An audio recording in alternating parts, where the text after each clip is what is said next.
Hello and welcome to Ula Tea Leaf Readings. My name is Lenor and tonight I'm going to be reading your tea leaves. This is a horoscope for Sagittarius. If Sagittarius is your solar, lunar, ascendant / rising sign, then this is a message for you.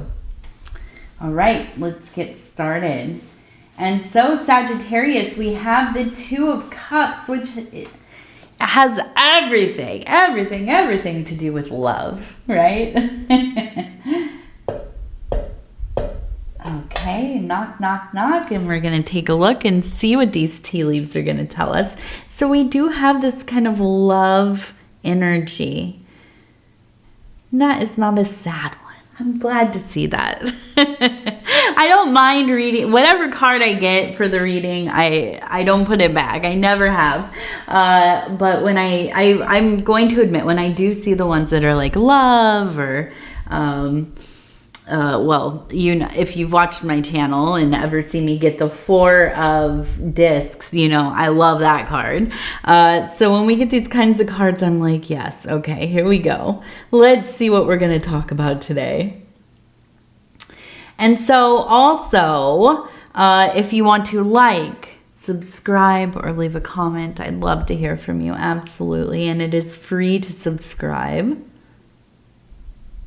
Okay, so here's the deal. It feels like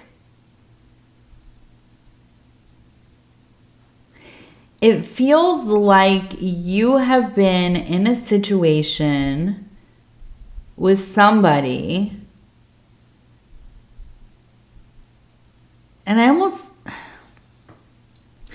wonder if this is like a sibling or a good friend or maybe like a frenemy, right? A friend enemy. And I say this because we have somebody here who is riding on a bull, okay? Here's the bull, here's the head of the bull. You can see the legs, but we also have the person back here. And their head is missing, basically. It feels like it's floating over there, maybe. Maybe they're holding it because there is this right here. But then over here, it looks like we have maybe, you know, a group of people kind of all, I get this feeling of arguing, chaos, like just really not being able to get on the same page, okay? Now, I also see over here we have a person standing, okay? They're holding, it looks like a watering can, and there are drops of water coming out. Now, so I really feel like this is a situation where it's like you're really focused on your life, on keeping things, you know, going, right? Just like keeping the house together, having the bills paid, making sure that you're up and have the kids to school and you're getting to work on time. Just normal stuff, right? And you have this person who, no matter what things look like, if you have, you know, you're struggling, you are living paycheck to paycheck, or if you are, you know, living, you know, lavishly in style or whatever, right? It doesn't matter. Somewhere in between, you know. This is a person who is always in competition with you, no matter what. And it's like anytime you begin to kind of have a spell of distance, and that's what it felt like, just not talking to each other, not thinking about each other. Like, yeah, you love and care about each other. You know, you would do anything you could for them.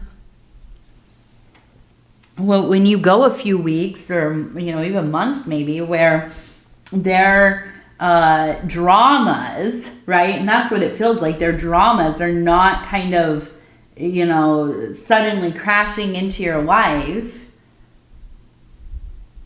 It feels pretty good.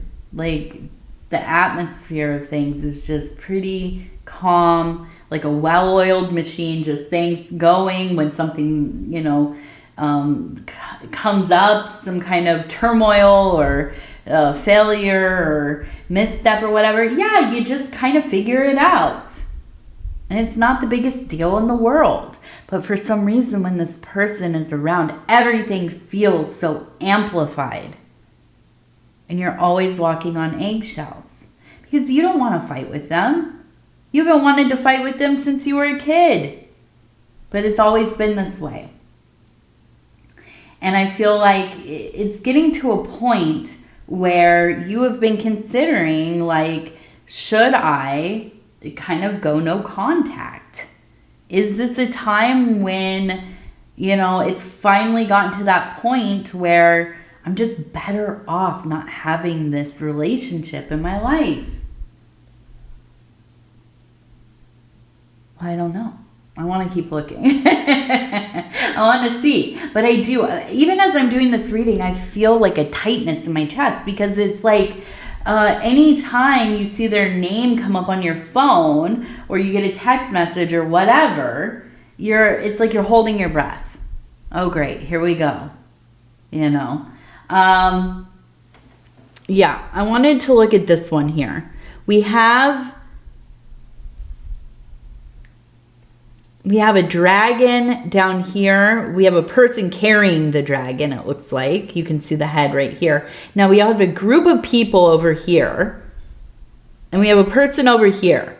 And they're coming in, and it looks like they have some kind of blade. Okay?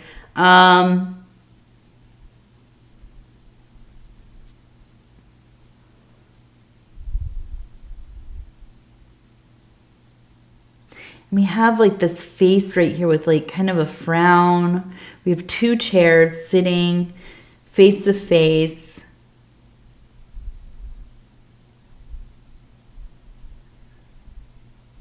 I kind of almost feel like there's like a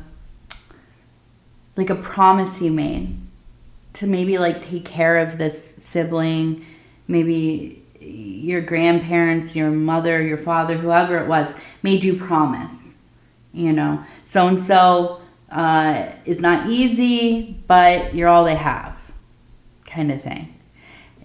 Please take care of each other. Now, I feel like you've tried to honor this, okay? I feel like you've really tried to honor it. I even feel like you've maybe had to go and talk to a counselor, a therapist at times. Maybe not just for this, right? But this is part of the stress, okay? Now, I do see this incoming situation, and this is why I think this is really coming up, is because I feel like this is like your year, and we have that year of the dragon, right?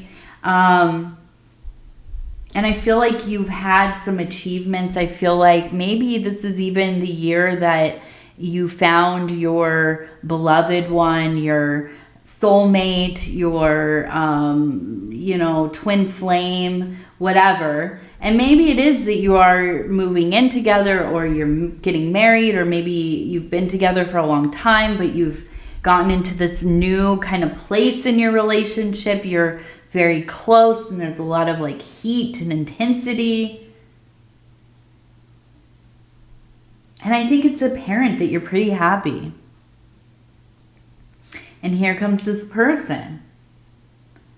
And they're speaking love. We have the heart, but they're also brandishing this, you know, this sharp tongue, the backhanded, passive-aggressive energy and words, and ultimately I feel like bringing a lot of stress with them, okay? And I feel like it is. I just keep getting to this point in my head where it's like you feel a responsibility. You feel like this is like, so you're loyal and devoted to your family. And so this should be easy, right? And you should just be able to, yeah, this is my brother, this is my sister. I'm always going to be there for them, no matter what. And yet,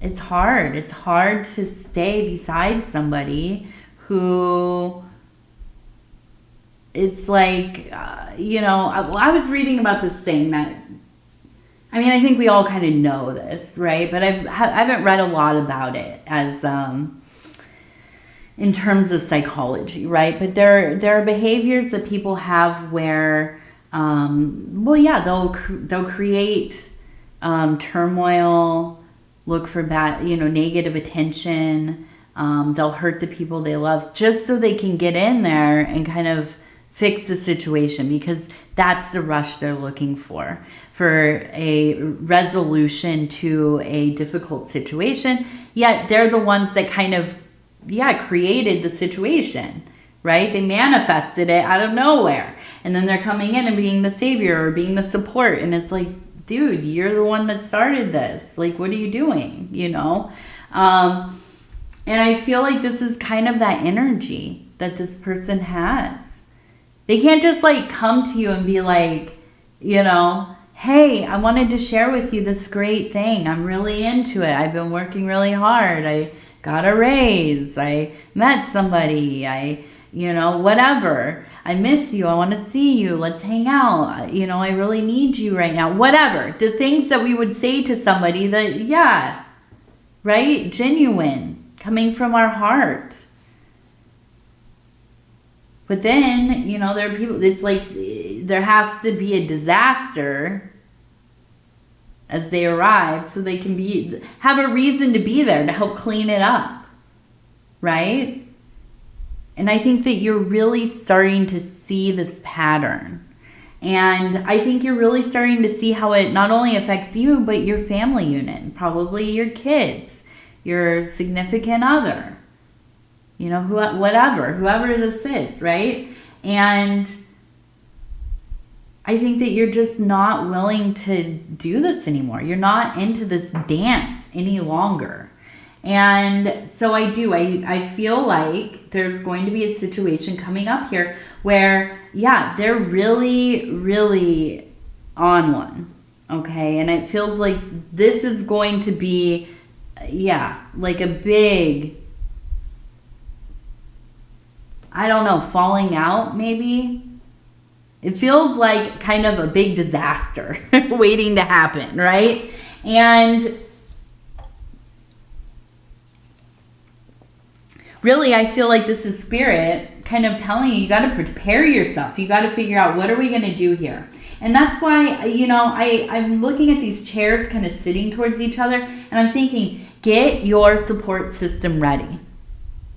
If you're not already in therapy or counseling or in a support group, or you have like a group chat with your best friends or your support people or whatever, get it going. Get into that routine, okay? Because when we go through these kinds of situations where we're dealing with somebody who, yeah, they maybe are not operating in a rational mindset, right? The things that they do don't make sense. It's not always logical, right? So but at the same time, you know them well, so it's not like you've seen their plays, right? But I think to have that support system already activated, really important, because oftentimes when we're dealing with people like this, they don't want people to know how they're behaving towards you. They don't want you telling other people. They don't want you telling on them, right? That's how they perceive it. And you become isolated. And you might even get to a point where you start to think, well, this is okay behavior. I mean, it's not the worst it's ever been, right? So then it's okay. It's pretty okay. I can deal with it. But when you have outside support and people who are looking at this more clearly than you are, because you're in it, you're involved, then you might have a little more perspective to see, like, this is not normal behavior. This is not a healthy dynamic. This is not how family members should be treating each other, or anybody should be treating each other. Okay? And I think that it lends you some power to be able to see that and make better choices for yourself. Okay? Now I want to take a look over here. And of course, yes, I thought we would see something like this. We have a cardinal. So we do have kind of a visitation, or at least like it's kind of a nod, right? Like a confirmation. Somebody in the family, somebody close. And I feel like this could be like your parents or grandmother, grandfather, whoever maybe that it was that you promised that you would keep the family together because they were in the process of transitioning. Now this person is not gone. I mean, they're with you. They're hanging around. And I do see we have a dove holding a branch or a little piece of something. I'm going to say it's a branch, right? And there is kind of this. Now, it's not the offering of the olive branch to the sibling or whoever it is that it has you have this difficulty with, right? But I feel like this is almost kind of, it's like releasing you of your responsibility here, right? And although I say that, I know once we say like, yes, I'll always be there for, my brother or my cousin or whoever it is, right? We're never going to be able to release ourselves of that feeling. Yeah, we're family. But sometimes that relationship, that dynamic, that's the thing that is really going to sink us. And I feel like this is being recognized here, okay? When you two come together, it is so detrimental for you. And I really believe that. I feel like it guts you every time. Okay? This is like, it's a cliche, but it's like that wild, reckless sibling. And we see this in movies, we read it in books, and, there are plenty of us have these siblings. That just, whatever reason, they are just on a mission to destroy things. Maybe themselves, maybe the family bonds. And maybe it is singular to you. Maybe there is a resentment there. It's a love, but there's also a deep resentment. And so I honestly believe that this is a thing where, now I'm not going to ever tell anybody to just like fully go no contact, or that's not my place. But I do feel like it's important for you to focus on, and now we have our house up here and we have like a little chicken over here, to focus on the well-being of your domestic life, right?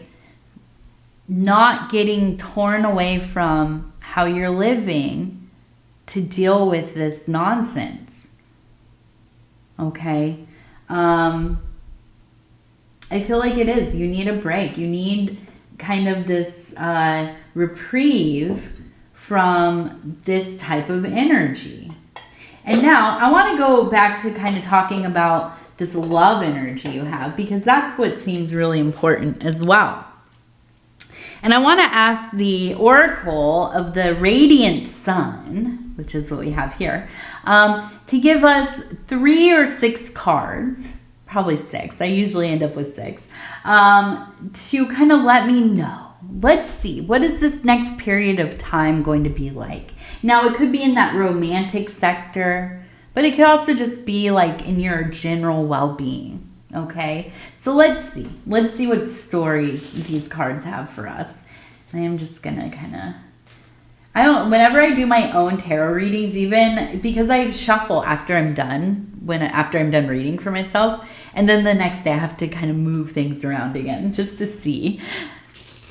It feels fresh. I don't know how to explain that, but it does. Okay, so we have Fortune.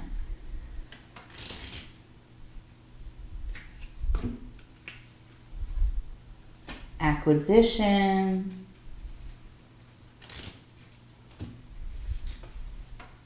optimism. Okay, so you're doing well. I mean, you're coming up. I think things are really coming together for you in that work life, business life, financial life. You know, it might be that this person that you have this love connection with is somebody that you are really helping each other elevate your lives, working together, a real partnership, okay? And this maybe is causing some resentment for this other person. Okay, so we have secrets,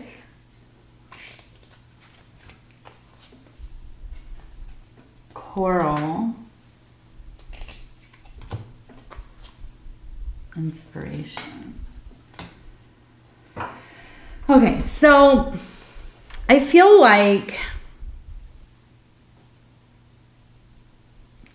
I almost wonder if your love relationship is something newer, or maybe it is something that's kind of, you've been with the person for some years or many years or whatever, but this sibling or cousin or whoever they are, they know some things about you. Of course, our families know a lot about us, right?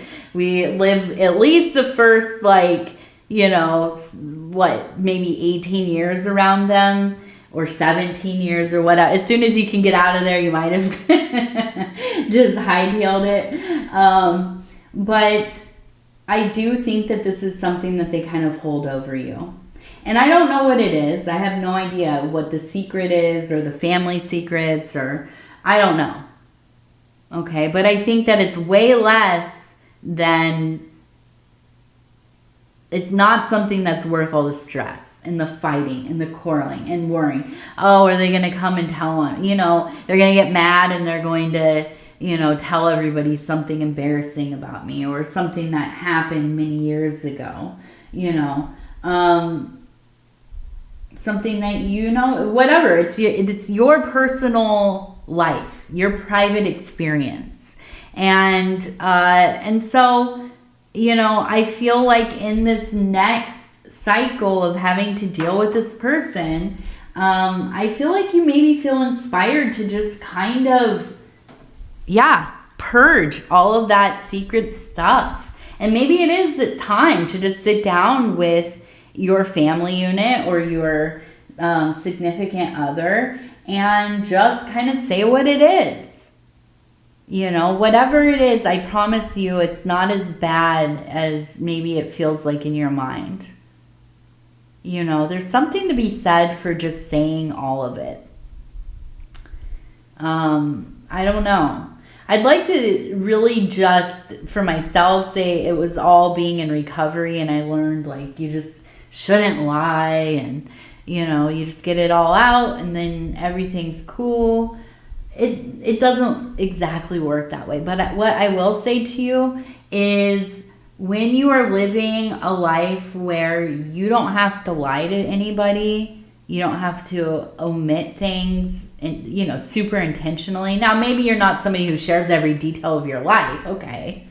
But you have like a secret or something that you just don't, you feel like, oh, they'll really judge me for that. And you have to hold it. You have to hide it. You have to lie about it, whatever. Oof. That's a terrible, terrible thing. It doesn't feel good. When you can get in bed and lay your head down and think, I didn't lie, I don't have anything to hide. I can just say what it is. And this person who I love and who loves me, they already know. And anybody else, well, they can kick rocks, right? That's a good feeling. It is. So I feel you inspired to kind of just let it go. Let it be said, let it be stated, you know, and deal with the consequences of that. And then just kind of continue on with your life. And it's taking back your power, ultimately, you know. What else? Oh, we're going to do our lucky numbers. Let's do 3 lucky numbers. We have this 100-sided die. It's huge. It's like bigger than a golf ball. It's kind of ridiculous, but I love it. I love it. Now we're going to do 3 and we'll see. Okay, so we have 95. 95. This is a good year for music. Okay, 84. 84. Was 84 a good year for music? I don't know. That's the year I was conceived. Wasn't born that year though. Let's see. 27. 27. Can you believe that we're almost at 2027? That is wild. I can't believe that we're almost at 2025. I was making appointments yesterday. No, the day before. No, 2 days ago, I guess. I don't know. Whatever date. It was the weekend happened, okay? Before the weekend, I was making a couple of appointments and I was like, oh my gosh, it's almost 2025. How? I don't know. All right, what else? Oh yes, we're gonna stop. We're gonna round it up, get it tied together. We have our little kind of ending thing. This is our oracle, the Inner Child Oracle. And these are from Amanda Lynn Aisling. And I really love the art in these ones. But I love to use these kind of oracle cards at the end because they really punctuate the reading or they leave us with something to think about, right? I often use like the affirmation cards because they do. They always kind of give me something to, really think about as I'm departing from the reading. Okay, so we're gonna go through, we're gonna stop where it feels right. We have number 20. It is time to celebrate. Cultivate an air of celebration today. Cultivate an air of celebration today. All right. Okay, Sagittarius, I'm going to go ahead and tell you I love you because I do. And I thank you so much for spending this time with me. It is always such an honor to be able to bring these messages to you. And if you would be so kind as to like the video, it really does help the channel. And if you have not subscribed yet, please think about doing that. You can hit that little bell. It'll let you know when the next readings are coming out. It is free to subscribe. Also, if you'd like to leave a comment, I want to hear from you. Absolutely. I gotta do something, man. I was just thinking, I need to start, laughing yoga or something. I have just had, a black cloud over my head for the last couple of weeks. Maybe even, I don't know. It's been a minute. But I'm searching. I'm searching for something. I know that I'll know when I see it. Yes, this is what I'm doing. I've been looking for somebody who facilitates rebirth ceremonies and things like that. I don't know. So if you know any good healers, if you know any amazing brujas or brujos or somebody who does partake in different kinds of ceremonies or rituals like a rebirth, definitely shout it out in the comments or email me. My email is ulaishere@gmail.com. I don't know, but I know I need something. I need something going. It's just, usually, it's very rare that I think, okay, now I want to go work with somebody. I need the assistance of somebody else. But I'm just at a weird point in my own interior work. And it's kind of flowing over into, my life, my personal life, my worldview, my feelings are just, something. I don't know. So anyways, I thought I'd put that out there, put the energy out there. If you know somebody, let me know. If you yourself, let me know. But other than that, again, I want to tell you, I love you. I love you. I love you. Take care of yourself. We'll talk in a few days.